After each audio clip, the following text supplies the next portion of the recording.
ये बात है नवरात्रि की रात की। उस वक्त रात के 10 बज चुके थे और मैं गरबा खेलने पंडाल की तरफ जा रहा था। उस वक्त मैं एक सुनसान रास्ते से अपनी गाड़ी चला रहा था। अभी कुछ ही देर हुए थे, लेकिन तभी अचानक मुझे अपने सामने एक लड़की दिखी। उसे देखकर मैं अपने मन में सोचने लगा, इतनी रात को इस सुनसान रास्ते पर ये लड़की क्या कर रही है।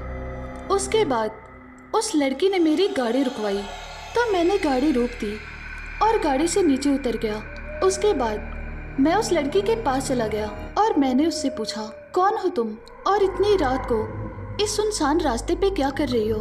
क्या तुम्हारे साथ कोई और नहीं है? तो उस लड़की ने कहा, एक्चुअली मैं गरबा खेलने पंडाल की तरफ जा रही थी और घर से निकलते वक्त मैं थोड़ी लेट हो चुकी थी, तो मुझे कोई भी ऑटो या टैक्सी नहीं मिल रही थी, इसीलिए मैं पैदल ही चलकर पंडाल की ओर जा रही थी। उस लड़की की ये बात सुनकर मैं अपने मन में सोचने लगा, अरे वाह, ये लड़की भी पंडाल की तरफ जा रही है। लगता है मेरी प्रॉब्लम सॉल्व हो गई। वैसे भी मुझे गरबा में एक पार्टनर की ज़रूरत थी, तो क्यों न इसे ही बना लूँ। ऐसा सोचकर मैंने उस लड़की से कहा, सच कहूँ तो मैं भी पंडाल की तरफ ही जा रहा हूँ। अगर तुम चाहो तो मैं तुम्हें पंडाल तक छोड़ सकता हूँ, लेकिन इसके बदले तुम्हें गरबा में मेरी पार्टनर बनना होगा। तो उस लड़की ने कहा, हाँ हाँ क्यों नहीं, लेकिन पहले मुझे लेकर तो चलो। उसके बाद मैंने उस लड़की को लिफ्ट दे दिया और फिर हम दोनों साथ में सफ़र करने लगे। उसके बाद रास्ते में मैंने उस लड़की से उसका नाम पूछा। इस पर उसने अपना नाम रोशनी बताया। उसके बाद हम यूं ही बातें करते हुए आगे बढ़ते चले गए। अभी कुछ ही देर हुए थे, लेकिन तभी अचानक मैंने अपनी गाड़ी रोक दी, क्योंकि सड़क के किनारे एक लड़की बेहोश पड़ी हुई थी। उसके बाद मैं अपनी गाड़ी से उतरा और उस लड़की के पास चला गया और पास जाकर जैसे ही मैंने उस लड़की का चेहरा देखा तो मैं शॉक्ड हो गया। मुझे अपनी आंखों पर यकीन नहीं हो रहा था, क्योंकि उस लड़की की शक्ल हूबहू रोशनी से मिल रही थी। ऐसा लग रहा था जैसे रोशनी ही मेरे सामने बेहोश पड़ी है। ये कैसे हो सकता है? अभी तो ये मेरे साथ गाड़ी में थी, तो ये अचानक यहाँ कैसे आ गई? ऐसा सोचकर जब मैंने गाड़ी की तरफ देखा तो मैं और भी ज़्यादा शॉक्ड हो गया, क्योंकि रोशनी गाड़ी के अंदर ही थी। अभी मैं कुछ और सोच पाता, लेकिन तभी अचानक रोशनी गाड़ी से उतरकर मेरे सामने आ गई। उसे देखकर मैंने डरते हुए पूछा, कौन हो तुम और ये सब क्या है? इस पर रोशनी ने कहा, वो जो नीचे जमीन पे पड़ी हुई है वो मैं ही हूँ। तो मैंने कहा, ये कैसे पॉसिबल है?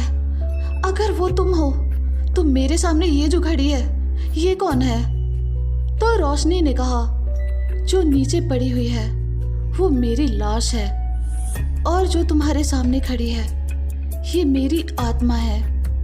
ये सब सुनकर मैं और भी ज़्यादा डर गया और मैंने उस लड़की से कहा, लेकिन तुम मुझसे क्या चाहती हो? प्लीज़ मुझे यहाँ से जाने दो ना।